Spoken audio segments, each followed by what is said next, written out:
Hello students, welcome to Anne's classes. Let's do special types of quadrilaterals, chapter 17. Page number 204. Question 1, multiple choice type. Choose the correct answer from the options given below. The given figure shows a parallelogram. The value of x for which it will be a rhombus is. So this is a parallelogram and it is a rhombus also here, and the value of x is asked. Now we've been given this portion here, this angle, and we have that angle marked as 3x plus 15 degrees, and we have to find the value of x. Now in a rhombus, the diagonals will intersect at 90 degrees. So these are two diagonals here and they are intersecting at 90 degrees. That means here at this point I will have 90 degrees. Here I will have 90 degrees. So this will be 90 degrees and this will also be 90 degrees. So we can say that this angle that we have here, that is 3x plus 15, is also 90 degrees. So we can say 3x plus 15 degrees is equal to 90 degrees.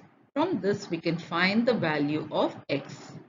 So let's work this out. So this is 3x is equal to 90 degrees minus 15 degrees. So 3x is equal to 90 minus 15 is 75 degrees. Now we can find the value of x. X is equal to 75 degrees divided by 3. Now when you cancel, you will get 25. So x is equal to 25 degrees, and which option is that? That is option B, which is 25 degrees. So you can write option B, that is 25 degrees. Question 2, a rhombus will be a square if. Now when will we call a rhombus a square? Now this is a very important condition here. A rhombus is a square when each angle, that means every angle should be 90 degrees. All four angles should be 90 degrees and its diagonals are equal.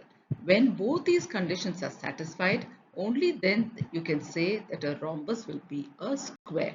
And if you look at the options, we don't have any of the options which will satisfy both these conditions. So our answer will be option D, none of these.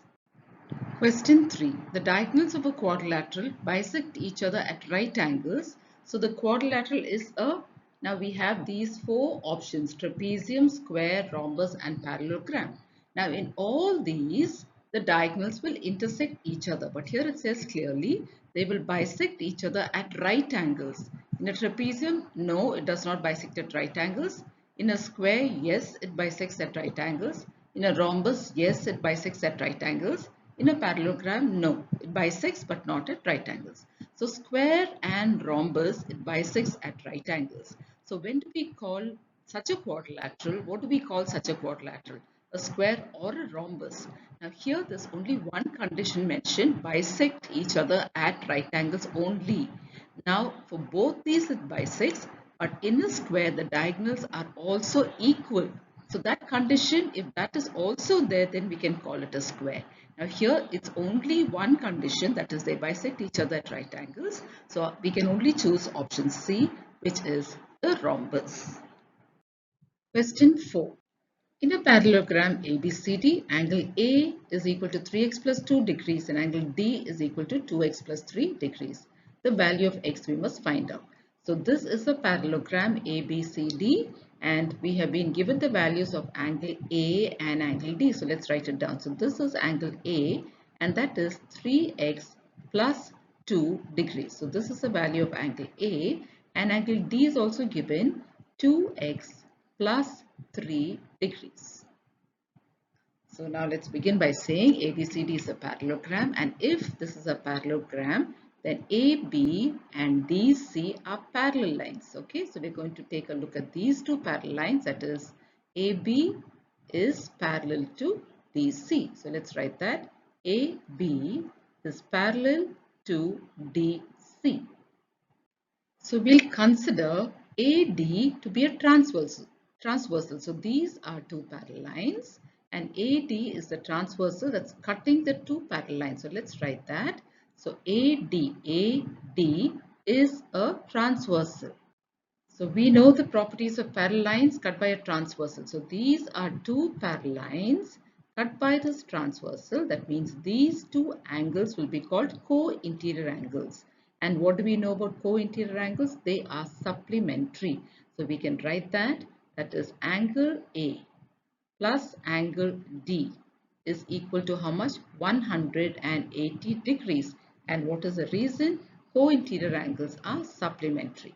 Now how much is angle A? Angle A is given as 3x plus 2 degrees plus angle D, and how much is that? 2x plus 3 degrees. So both these together, when you add it up, you must get 180 degrees. Now let's simplify this. Open the brackets. 3x degrees plus 2 degrees plus 2x degrees plus 3 degrees is equal to 180 degrees. Get all the like terms together. 3x plus 2x makes it 5x degrees. 2 degrees plus 3 degrees makes it 5 degrees is equal to 180 degrees. Now 5x is equal to 180 minus 5, which is 175. So if 5x is equal to 175 degrees, now to find the value of x, we say 175 divided by 5. And how much is that? That is equal to 35 degrees. So we have found the value of x. X is 35 degrees, and that is option B. So in your answers, you have to mark option B. Option B, which is 35 degrees. So this is your answer. Question 5. In a trapezium ABCD, AB is parallel to CD. So here we have a trapezium ABCD in which AB is parallel to CD. AB is parallel to CD. So let's mark that. So this AB is parallel to CD. Then what's the next thing? AD is equal to BC. So we have AD here and BC here. They're equal to each other. Then we have angle A is given to us. Let's write that. So angle A is given to us as 5x plus 8 degrees. And we've also been given angle D, which is 4x plus 10 degrees. Now we have to find the value of angle B. This is the angle that we need to find the value of. We don't know this. We have to find the value of angle B. So let's begin by saying ABCD is the trapezium and AB is parallel to CD. So let's write that AB is parallel to CD. Then if we consider these two parallel lines and take AD as a transversal, if you take AD as a transversal, then these two angles inside will become co-interior angles. That means they will now be equal to 180 degrees. The sum will be equal to 180 degrees. So we can say angle A plus angle D is equal to 180 degrees.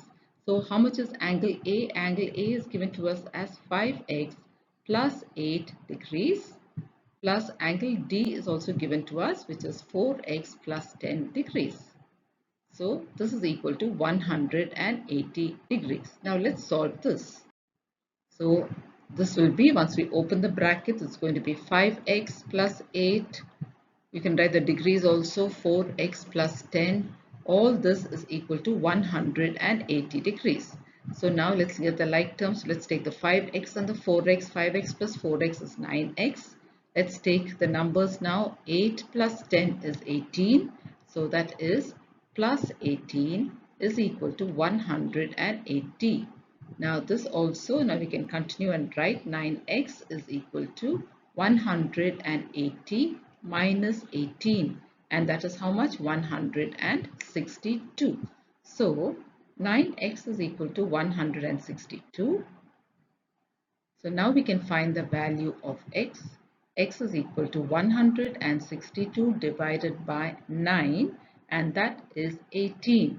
Okay, you get your answer as x is equal to 18. Now we have found the value of x. We have to find the value of b. Now look at these two sides. They have been given as equal sides. So if you have a trapezium in which the non-parallel sides are also equal, then that is called an isosceles trapezium. So let's write that. ABCD, now you can consider this to be an isosceles trapezium. So if this is an isosceles trapezium, AD is equal to BC. So let's write that. AD is equal to DBC. The two sides are equal. Now when they are equal, the base angles also will be equal. That means these two angles will be equal. So we can write that, that is angle A is equal to angle B. So that means if we find the value of angle A, angle B will also have the same value. So what is the value of angle A given here? 5x plus 8 degrees. So now let's find the value of angle A. Angle A is 5x plus 8 degrees. Now here we have found the value of x. X is 18. So let's write that. So that will be 5 into 18 plus 8 degrees. So how much is that? 5 into 18 is 90. 90 degrees plus 8 degrees will give us 98 degrees. So we can write that here now. Here we can say the value of angle A, and angle A is 98 degrees. That means angle B is also 98 degrees. So we have got our answer. Angle B is 98 degrees, and that is option A. So let's write that. Option A is our answer, and that is 98 degrees. So this is our final answer.